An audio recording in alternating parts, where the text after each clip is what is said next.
Dan ku bisikan Ada satu tempat ni di mana majoritinya adalah mu'alaf ataupun orang yang baru nak kenal Islam, tetapi tidak ada surau ataupun masjid di kawasannya.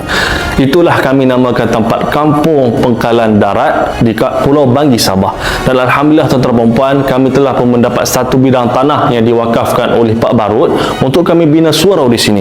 InsyaAllah tuan-tuan dan puan, daripada tanah kosong ini kami telah pun dapat membina, di mana telah pun nampak bayang surau, tetapi kami masih memerlukan dana lanjutan untuk kami teruskan pembinaan surau amal Pangkalan Darat ini.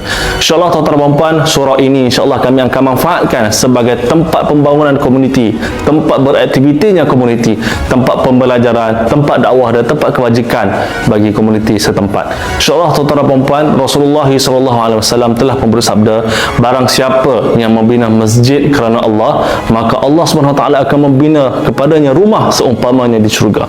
Hadis riwayat Bukhari dan Muslim. Tuan-tuan dan puan yang saya kasihi sekalian, ketika mana Rasulullah SAW berhijrah ke Madinah, benda pertama Nabi bina adalah masjid, di mana tempat itulah masjid sebagai pusat pentadbiran, pusat pembinaan sahsiah, tempat ilmu dan juga tempat kebajikan pada masyarakat setempat. Begitulah hasrat kami untuk membina surau ini sebagai tempat yang paling bermanfaat kepada komuniti di Kampung Surau Pangkalan Darat.